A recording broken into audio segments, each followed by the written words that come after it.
So hello mga kaibon, so nandito na naman tayo sa aking aviary. May share na naman po ako sa inyo at gagawin ko po dito sa aking alaga. So ayan, dito palikits naman tayo mga kaibon, pero pwede rin yung gawin sa kakatail to mga kaibon kung may split. Nag-split yung legs ng mga alaga nating ibon. So ito mga kaibon, so ito po yung nag-split ng ibon natin. So split po sila isa. Ayan mga kaibon, so nakikita nyo, ayan mga kaibon, talagang naka-split yung dalawang legs nya. So ayan mga kaibon, nakikita nyo, nag-prepare po ako ng hose. Ayan, nasukat ko na rin po.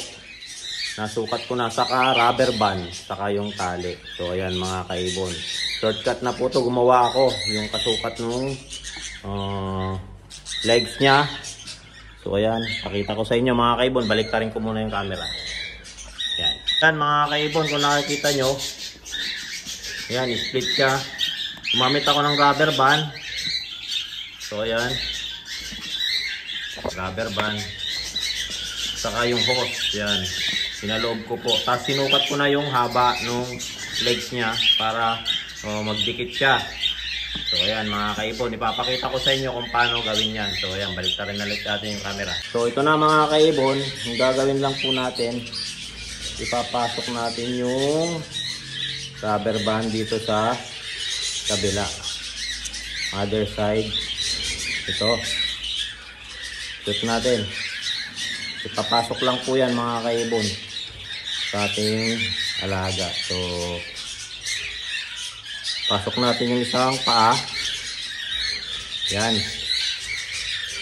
dito sa kabila. Yan, stretchable na po yan kasi para at least makapag-adjust yung ibon at yung madali na lang natin kabit. Yan mga kaibon, rubber band ang ginamit ko. So ayun siya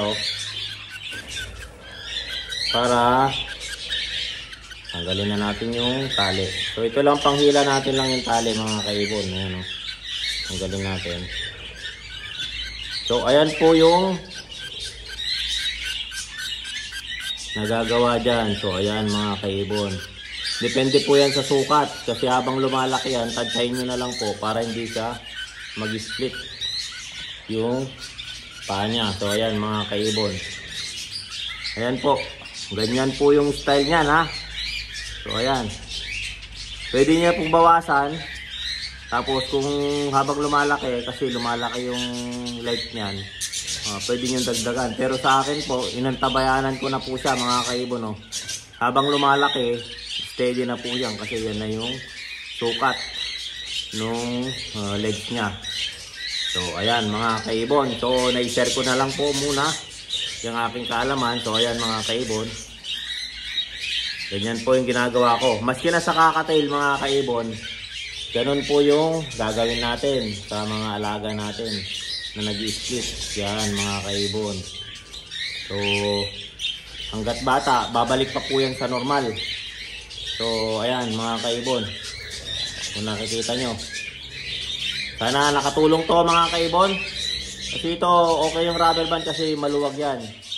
Kapag tali kasi mga kaibon, sumasakit yung, hindi nagiging fix, hindi movable, kaya rubber band po yung parati kong ginagamit. Huwag lang masyadong higpitan po kasi mangingitim po yung mga kuko niyan. Kung mahigpit na mahigpit, yung sakto lang po. Kaya kailangan sukat na sukat po yan mga kaibon. So habang lumalaki yan, nagiging steady po yan mga kaibon. Yung split niya babalik at babalik po yan. So ayan mga kaibon, so sana nakatulong yung aking experience sa split na legs ng ating mga alagang ibon. Pwedeng gawin sa kakatail, body, lahat ng ibon natin pwede, basta 2 legs. Ganyan na ganyan ang instruction mga kaibon. So diskarte na lang po. So na-share ko lang po to sa aking experience. Ganito po yung ginagawa ko. So ayan mga kaibon. So ayan mga kaibon, don't forget to subscribe my YouTube channel, Warren Palakpak Kaibon, at ang aking Facebook page, Warren Palakpak Kaibon, ang aking Facebook. Warren Palakpak, Mr. Tigasin. So ayan, hanggang sa muli mga kaibon. Maraming salamat. Like and share. Paalam.